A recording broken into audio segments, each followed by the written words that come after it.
Oh, hey everybody, and welcome back. Right.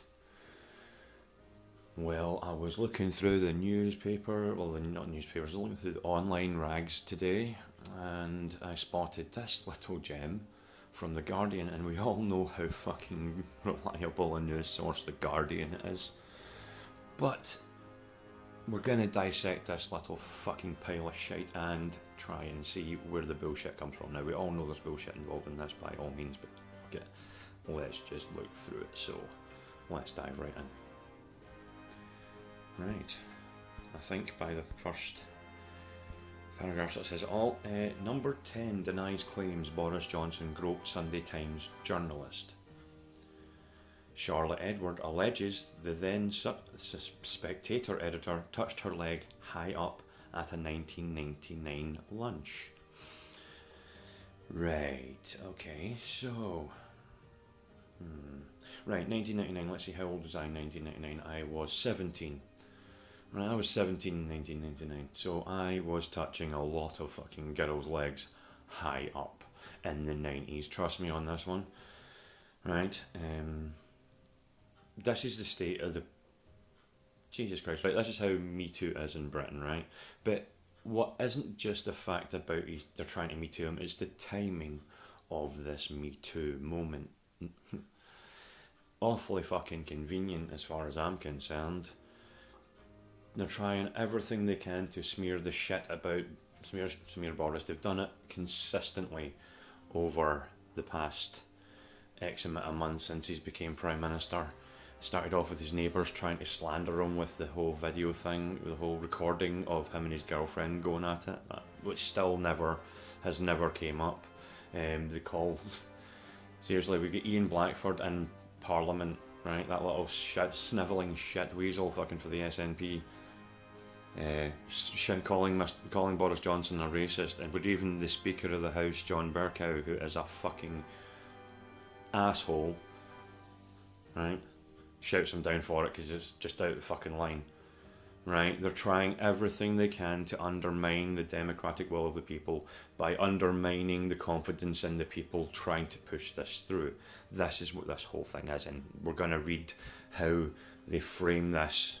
Right, now I'm reading this through for the very first time, the same as you are, so if I stumble a little bit, I apologise, but let's just keep going with it. Boris Johnson's first day at Conservative Party conference as Prime Minister was overshadowed by allegations of sexual misbehaviour, as Downing Street was forced to deny allegations that he had groped a female journalist.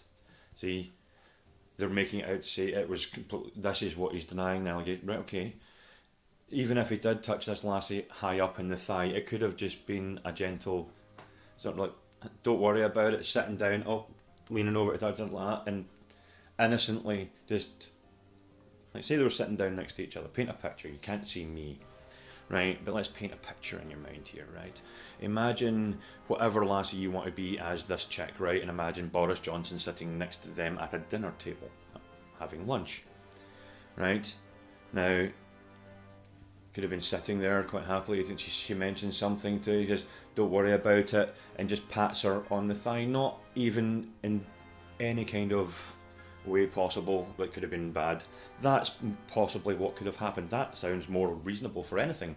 If it's at a luncheon and she get touched high up on the leg, was he sitting next to her? Was he leaning over to say something and he's put his hand out like they were sitting across in conversation? You know, it could have been anything like that, and it was an innocent gesture or manoeuvre, and this is being used to try and smear. But let's just keep going and see how it goes. After days of revelations about his relationship with American tech entrepreneur Jennifer Arcuri, I think that's how you pronounce that, whose company received a public grant, Johnson was accused of grabbing the thighs of two women at a lunch while he was the editor of the Spectator magazine. Two women grabbing the thighs. Let's keep going and see if this is getting any merit. The Sunday Times journalist Charlotte Edwards claimed that at a private lunch in 1999, Johnson groped her leg under a table, grabbing enough inner flesh beneath his fingers to make her sit upright. Really? She also alleged that he did the same to another woman at the same event. She alleged, right? I've bespoke to this other woman. Let me see if they have. I doubt it. Right? But at this moment in time, why should we believe this? Because I'm pretty sure that I don't understand the women who, if this is true and honest and it happened, they didn't say something at the time. And they've left it for God knows what, 1999, right? So I'm 37, right? Fuck. Oh God, I'm 37. Right, 1999. Well, that's a fucking while, by the way, right? So why is it all just happened to come up now? It just makes it all seem a little bit too fucking suspect. But anyway, Downing Street initially declined to comment on Sunday, but after senior ministers were peppered with questions about the alleged incident, a number 10 spokesperson said the allegation is untrue. And what else could be said? But yeah, I would, at this moment in time, I'm doubting it completely. And I'm not a listen and believe guy, but I'm a trust but verify. Right? So I want evidence to back up your fucking claims. So if you're claiming that he did this, I want some evidence to prove it. Right? Like maybe a photograph, maybe some corroborating witnesses from his side, not just your side, because we all know after, like, we've seen it in America all the time. Oh yeah, Americans we're starting to get that way with our politics as well. Just we've went a bit more Orwellian than the States, right? But the MeToo crisis is far worse there, right? And the political chicanery, if you want to class it as something, is a lot more elaborate over in the States. So, but it's starting to happen here now, and this is what they're trying to do. It's too fucking convenient. Like for the States, it was Brett Kavanaugh, right? That was fucking ridiculous, man. Right? I am not very good at spotting emotional states, right, by nature because of the autism, right? So I've developed a few tricks to spot when somebody's being truthful or not, and I've got quite good at it after 20 odd years of practice. And when she was reading from her statement, it's like every other thing, because the way she was reading it, every time she read something that was completely a fucking lie, or pace quickened, or breath quickened, it was just like, wow, either she's reliving some terrifying memory or she's lying through her fucking ass, and I'm more likely to believe the second one. Right? So anyway, back to this. Sources said that the quote related specifically to the allegation that Johnson put his hand on Edward's knee. Right, okay, so he put his hand on her knee, but then it was an upper thigh. Which one was it? Or was it both? Did he do them both at the same time? Was he two hands on, one hand on the knee, one hand on the inner thigh? Because I'm sure somebody would have seen that, but anyway, let's carry on.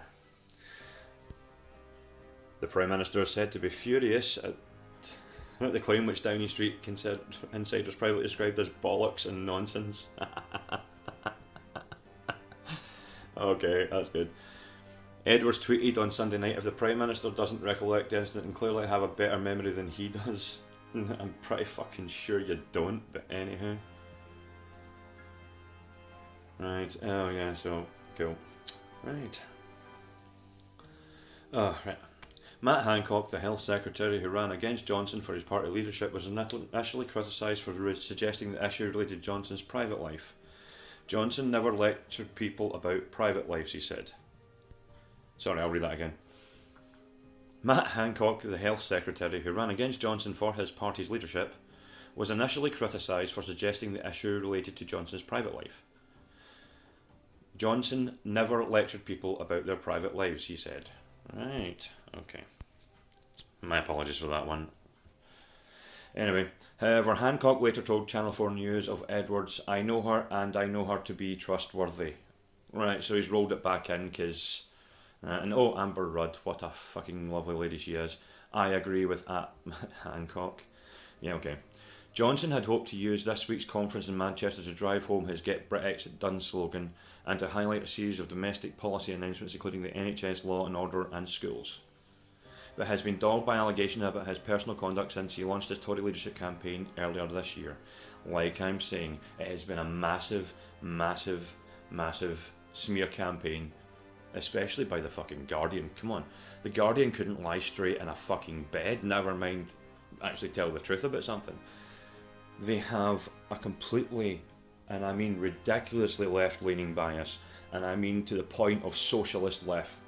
It's ridiculous, right? So, again, when they say something's true, I would double check. If the Guardian told me it was daylight outside, I would look out the window to check, even though I could fucking see it from inside the house. I'm telling you, that's how little I trust the opinion of the Guardian and anybody who writes for the Guardian. But it's nice to know what kind of bullshit they come away with. Right? The Guardian revealed in June that the police had been called to a loud altercation at the London flat he shared with his partner Carrie Simmons. Yeah. She has accompanied him to a party conference in Manchester. See, I think I mentioned this earlier on. Yeah. Still haven't heard the audio recording. No proof. Again, it's a fucking smear campaign. Always has been. That's just what they do. But anyway, Tory MP Rachel McLeod, who also works for the Conservative Women in Parliament group, said she was proud to work under a feminist Prime Minister. She said, "I am a feminist. I'm proud to say that I'm proud to be part of a government that is led by a feminist." I'm pretty sure would say he's not a feminist.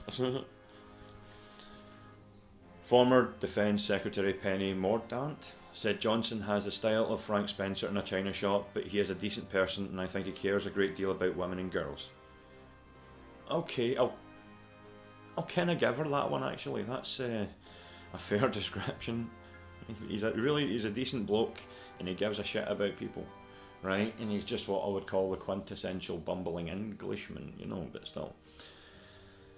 Asked whether Johnson had questions to answer over the allegations, Nicky Morgan, the Culture Secretary and former Women's Minister, said, "It's not something I know anything about. I'm sure members of the press will put their questions directly to the Prime Minister." Yeah, and I bet it won't be a fucking bombarded slew of fucking taking everything he says out of fucking context, but still. Let's trust the International Trade Secretary, who is also responsible for women and equalities on behalf of the government, said at a fringe meeting that she was not familiar with the Sunday Times report. Yeah. She added, "I will need to look into that in more detail." Yeah, everybody should look into everything with more detail. That's the point. I mean, I think it's been said 100 times, and I think it's a great statement. In the age of information, ignorance is a fucking choice. The information is out there. Use DuckDuckGo. Go through Bing. It's less fucking, even though you use Google, it's still less slightly fucked up. But seriously, go out and look for the news, what's happening in the world. You know what I mean? Don't listen to everything.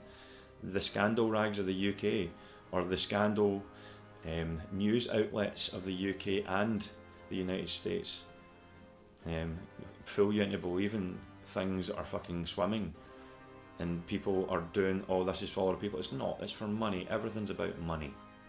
Right? That's why I read the fucking Economist. Come on, fuck. Right? You need to understand how the world works, and the world revolves around finance, around money. So you need to understand money, because the money, if you understand money, you understand how the world works. Right? But anyway, I'm getting off the point here. Right. However, some Conservative activists expressed concerns. One announced that she had quit the Conservative Party over Johnson's attitudes towards women and criticised other women in the party for defending him. Okay, I want who is that one? Who is that person? Right, is she a Remain campaign one? Just checking, because that's why at the moment I don't trust anything that comes out of the Guardian. So I want to see sources, I want names, I want a citation. Okay. Asil Hadid, a PR consultant, if that's right, a PR consultant who has run a Tory councillor and Greater London Authority member, said, "You only need to look at the Sunday Times to see what is being accepted, and the reasons why I left is I can't stand as a Conservative and I can see why the greater good, because that means I am allowing it to happen." What? Right, you only need to look at the Sunday Times to see what is being accepted. And the reason why I left is I can't stand as a Conservative and I say I can see the greater good. Right, please tell me if that makes no fucking sense at all in any way, shape or form. I don't know what he's meaning, right? Either it was too early in the morning or it was just a pile of nonsense. Let me know in the comments if I'm mental and just explain what that fucking paragraph actually means. Right? Because that just was lost on me for a second. I'm serious, I just don't get that, but fuck it. "I want you to do something, say this." Addressing party activists, she said, "I want you to do something, say this is not acceptable." Okay, right, hang on a second. So she's reading, so let me just, sorry, this might have just come to my head there, right? Right, you only need to look at the Sunday Times to see what's being accepted, right? So you read the Sunday Times, that's a pile of shit anyway. The reason why you left is you can't stand as a conservative, and you think you can see the greater good, because that means you're allowing it to happen if you keep standing for them, right? So I don't believe. Okay, if that's what that means, please let me know. But that's what I think I've got for that. But remember, autism, don't always get it. So, right, okay. She said politics and the act of lawmaking has been boiled down to willy waving theatrics, and he said. Right. Asked how Tory women could defend Prime Minister, Haddad told The Guardian, look at his attitude towards women. Unfortunately, we have got women who are scripted. They don't feel like they can say anything. Where? Who? Citation. Last week, Johnson was criticised for being insensitive and using inflammatory language after a string of clashes with female Labour MPs. Fuck off. Fuck right off. No. His language was absolutely fine. Right? The Ben bill is a fucking surrender bill. Bringing Joe Cox into things is fucking petty as fucking sin. And then saying his fucking language is insensitive and inflammatory. The Guardian calls everybody who voted for Brexit racist, fucking homophobic, fucking bigots, right? Misogynist, the whole fucking kit and caboodle. I mean, Jess Phillips hates all men, right? Joe Swinton is a fucking idiot who will fucking completely stamp over every fucking rule, law, and everything to get her own little fucking way. Seriously. Fuck off with that, fuck off with them. That is bullshit through and through. His language is fine. In fact, I would call yous all a lot fucking worse, but I'm the one that would get arrested for that shit, because everybody's fees are more important than the fucking facts of things. Get fucked, get lost, get wrecked, you fucking wanker. Right, sorry about that. Let's get back to it. Labour MP Dawn Butler, the shadow woman and Equality Secretary, has written to Sir Mark Sedwill, the Cabinet Secretary, and James Cleverly, the chair of the Conservative Party, calling for an urgent and thorough investigation into the serious allegations of misconduct in the Sunday Times. Bullshit. Butler writes in a letter that this is the latest number of serious charges of abuse of power made against Johnson, which includes allegation of conflicts of public interest and misuse of public funds after failing to declare an interest in the allocation of public money to a Curie. Liberal Democrat leader Joe Swinton, here we go, said Boris Johnson probably doesn't even remember this incident because to men like him it won't even register as sexual harassment and an abuse of power. No, Joe, you're a fucking retarded feminist. A femtard. Right? A feminazi, if you will. Right? And you think that you and that fucking other cum trumpet. Right, okay, I'm getting off point, getting angry now, right? The power and privilege that has surrounded Boris Johnson his entire life means he has avoided facing the consequences of his actions. Fuck off. When he was Mayor of London, London ran extremely well. Yet look at your fucking boy Sadiq, snivelling shitweasel can, who under his fucking run, murder rate went up to being more than New York by a fucking clear margin. Right? And there's like 3 or 4 times the population in New York. Right? He's now repealed the stop it. He's now went back to going to stop and search to try and fix the knife crime that's happening. But then the victims of the knife crime are the people he's actually trying to protect. Immigrants. Minorities. They're the ones that are the mostly affected by the knife crime because they're being overly stabbed by each other. Right? And it's going to, as Sargon said, it's going to take a couple of years before they start to realise that carrying a knife is not okay, thanks to Sadiq Khan banning stop and search. Right? Well, there you go. But when Boris was running the place, I think they still use Boris spikes, actually, to this day. Yeah, pretty sure they do. Anyway, this is just utter fucking nonsense to try and undermine our confidence in the person that's trying to push through the democratic will of the people, which again I will state, I fucking voted for. And I'm not the only one. There was over 1 million of us in Scotland that voted to leave. So, leave one, remain lost, and it was proven, and I'll put it up again if I have to, that it was discussed that we would leave without a deal, and there's the Remainers lying about the fact that it wasn't. Actually, I'll just do it anyway. And what was not debated in 2016 was the likelihood that we would end up leaving the EU with no deal. And at the end of that 2 years, there is no guarantee that agreement will have been reached, but our exit would be automatic. The electorate will have spoken. We will have to invoke Article 50. Once you invoke Article 50, it is a one-way street to the exit, which will happen in 2 years with no agreement of any kind at all, if necessary. And what was not debated in 2016 was the likelihood that we would end up leaving the EU with no deal. Right, so there we go. That's them lying, that's them talking shit. Right, so that's it. Right, so, ladies and gentlemen, is this just a little bit, like, do you think, like me, this is a little bit too convenient? Or do you think that Boris did do this? If you think Boris did do this, and this is not just a tactic by the Remain establishment and the political establishment and the biased media to try and smear and discredit Boris Johnson, to try and give him no confidence coming up for the votes, because that's what this seems like. They're trying to vote no confidence, to try to get interim Jeremy Corbyn into the Prime Minister. It's horrible, and I swear to God, Britain will come apart at the seams if Jeremy Corbyn gets into power. It will, it's just horrible. But anyway, ladies and gentlemen, thank you very much for watching. Again, leave me a comment, let me know what you think about all this nonsense. And I'll hopefully see you all in the next one.